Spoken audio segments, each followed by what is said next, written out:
And so the moment we go into I'm not good enough, and it's almost like feeling in a hole, we feel separate, we feel disconnected, we feel sometimes isolated, yeah. And that's a painful place to be in, because then we can't really land in ourselves and land in that feeling of I do have what it takes. And again, I want to talk a little bit about that.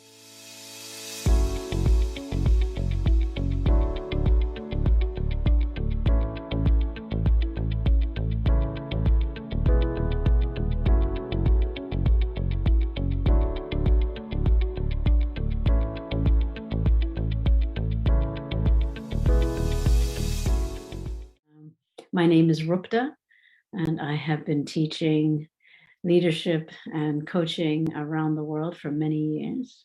This is something I love to do. I'm very passionate about it.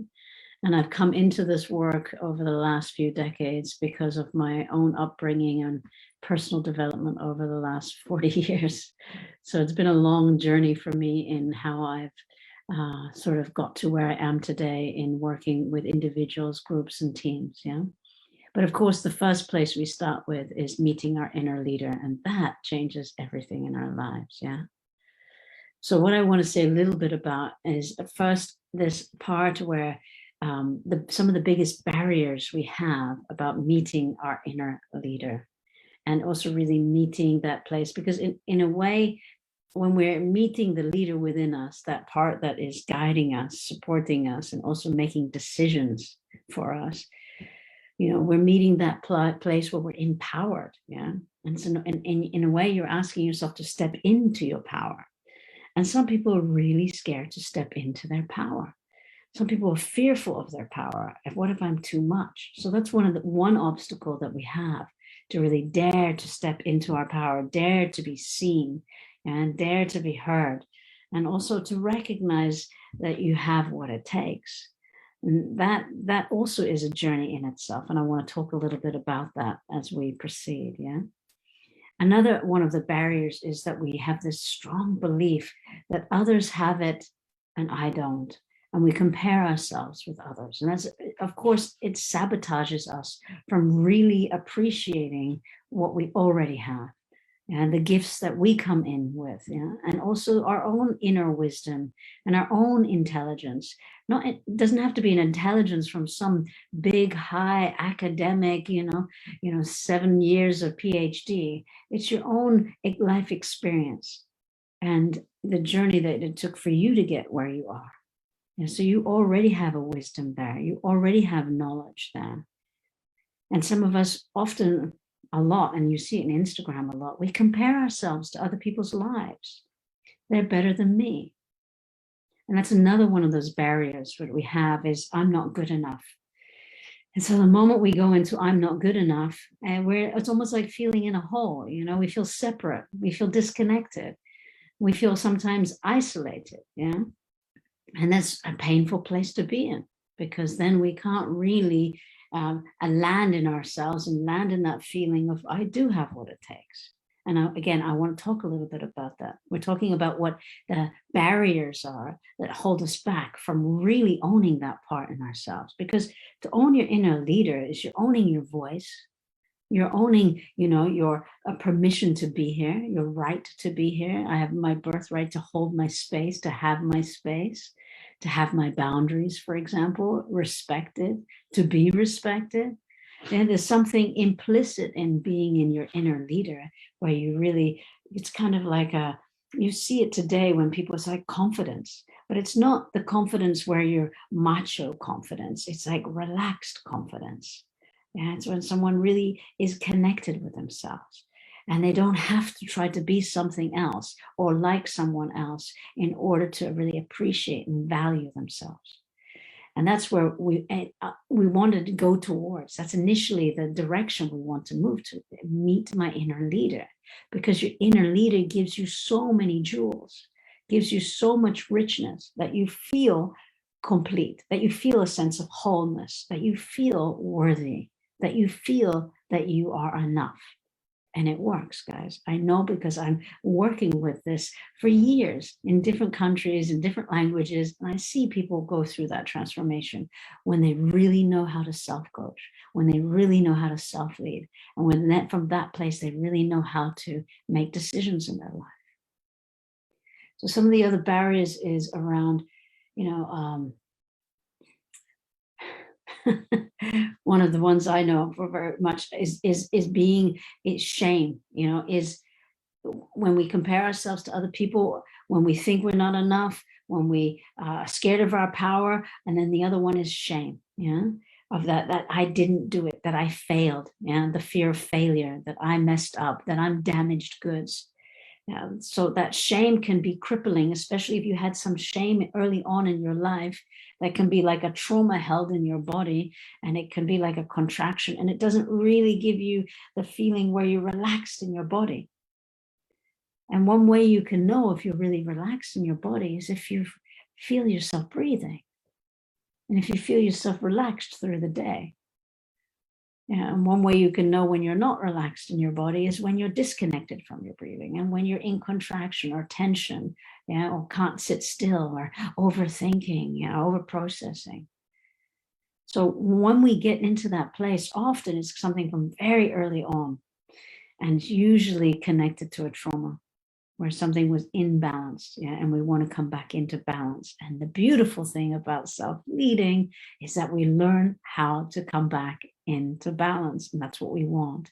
We don't want to be dependent on other people and around the world to make it happen for us. It's lovely if they can support us. Yes, great. But we want to also learn how to have inner support. How do I ground myself? How do I balance myself? How do I enable myself? How do I make authentic connections where I don't lose my sense of self, where I try to be something else, a happy face, but there's a disconnect, What we want is to be real, honest, raw, authentic. And that is a big part of meeting your inner leader. And this is why we say always in the leadership training, that's the first point of contact, is how do I self-lead? Of course, because if I cannot self-lead, then how am I going to lead another? I also want to say a little bit about what you get out of when you start guiding other people, or when you start learning how to guide yourself. Some of the benefits of self-guiding, and also both professionally and personally, and how you make decisions in your life. So, of course, a little bit what I was saying, when you come in contact with yourself, you are able to sense what actually is happening, not externally, but internally. That's why meditation is so powerful. That's why I often say to people, meditation helps you going from, the doing mode that everybody knows into listening mode. And it is from listening mode, when we start to listen to that voice inside, and you remember it often when you're a kid, that we used to have that internal dialogue more open, freely available, that when we start to feel ourselves, we start to feel connected.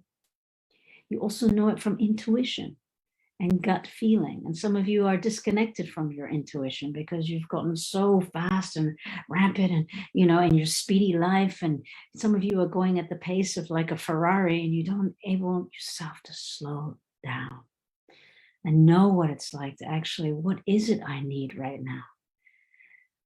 All of a sudden we hit walls, and we hit burnouts, and we collapse, and we have breakdowns, and we don't understand, how did I get here? How did I set my life up the way it is right now? Because something's not working. And then when we start to go into self-leading and self-coaching, we already can see if the train is about to wreck way before it's happening. We can already sense what it is we need. We can already slow things down. We can already understand what it is I need, I want, what will support me, what behavioral change do I need to do. And when we start to tune into that, and I ask people to, often in the work, when we're going to do a course about this. This is why we're doing the live. So to kind of give you a taste of where we step into is how we can work through the body, using the body to anchor some of these intuitions and guidance and signals so that you can make decisions, big decisions in your life. Yeah. And that's what we want to be. We want to be able to trust our gut feeling. We want to be able to trust our intuition. Because this part up here can go so fast that we can get confused, or we can have self-doubt, or we can go into mistrust, or, start to feel suspicious, and that, and again, creates a disconnect from your authentic self, from that gut feeling, from that, trust in the belly. And, I say this because one way you strengthen your relationship to your inner leader is so important through the body. And you see it with the samurais, yeah? You see it where the samurais are, connected to their body, and they're so solid and grounded, and you can try to push them, and, and they're just fully present and in their body, grounded, so that when storms come, they know how to hold themselves. They know how to be present. And that gives them guidance. That gives them clarity. That gives them direction, so that when they come into battle and they're holding whatever instrument it is, their sword, and they're so connected. It's almost like an extension of them. And a big part of how they got to that place of being able to have direction, clarity, and make a decision. This is the right move. This is the right action. This is the right, place where we need to go to, is because they are in their bodies, not just reliant on one place. This is important. Yes, we need to have the wisdom and the knowledge and be able to have the narrative and how to navigate. But we also need to feel the solidity in our bodies, so that we know how to self-coach. Why is it important? Because a lot of you are spending time in anxiety, and panic attacks and fear and, shortness of breath. There's a disconnect with your body. And self-coaching and self-leading help you to feel grounded in your body, solid in your body, confident in your body, so that you can lean forward and brave, self-leadership. Brave your voice in what it is you have to say. Trust your instincts. Yeah? Trust the direction that you want to go. Trust your choices and the decisions that you need to make. And this is the power of self-coaching, self-leading. Yeah? It changed my life. So if it's something that you guys are interested in exploring further, where we go deeper into, the process of how we develop and strengthen our awareness towards our inner coach and our inner leader, so that we can enable ourselves to take these, decisions, and especially big decisions in our lives where there's transitions, whether it's changing a job or leaving a partner, or, starting a family, or, there's many decisions we face every day, even, and how we navigate that. And when we learn how to self-coach, it's transformative. And this is why we want to bring this to you, so that you guys have the tools and the techniques and the know-how, not just from the concept, but from an embodied place.